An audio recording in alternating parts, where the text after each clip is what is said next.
Look, sis, I've lived long enough to watch some of the finest women I've ever known wear themselves completely down to nothing.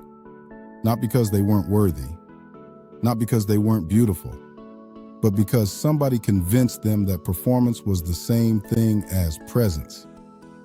Have you ever stopped to wonder why a man finally stops running? It's not the chase he gets tired of, it's the chaos. And what a grown man starts moving toward is the woman who feels like home.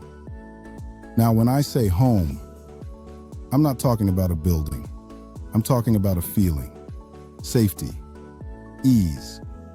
The sense that when he walks into your presence, the weight of the world doesn't sit quite so heavy on his shoulders. See, a man is in armor all day, navigating expectations, pressure, competition. But when he comes to you, he needs to take that armor off. And here's what I need you to hear. Home is where you don't have to perform.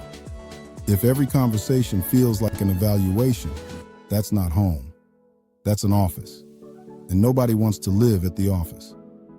Home has standards, but it also has grace. It's where you can be tired, be less than your best, and still be loved. Now, as a man matures, this becomes everything. When we're young, we mistake excitement for connection.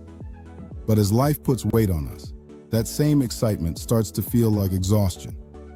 A man who is building something, a career, a legacy, a family, cannot sustain that building if he is fighting a war every time he comes home.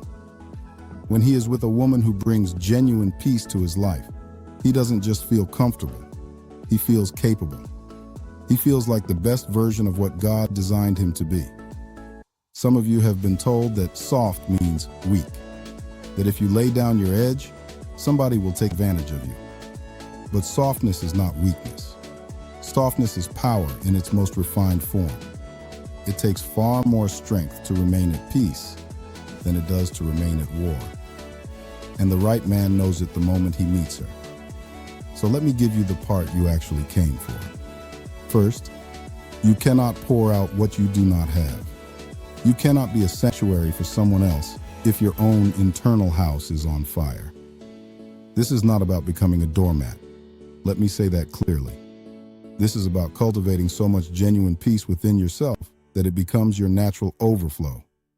When you know who you are and whose you are, you don't chase, you don't perform, you simply are. Second, your boundaries are the architecture. Every home needs walls. Your standards, your non-negotiables, the lines you've drawn, that is the structure of the home you're building. And the right man will not resent that structure. He will respect it because he wants to live inside it.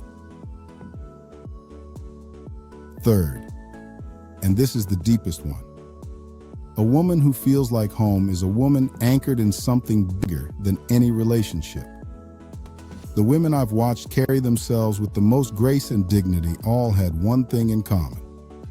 They were rooted.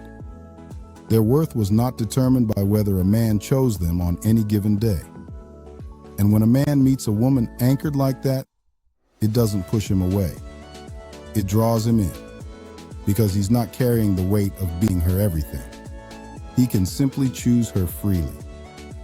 Let me leave you with this. You don't have to be perfect to feel like home.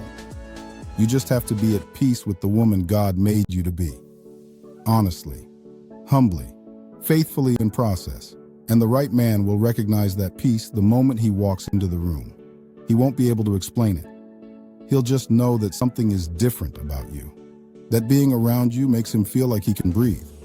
That, sis, is the power you carry. Drop it in the comments. Have you ever felt like you had to perform to be loved?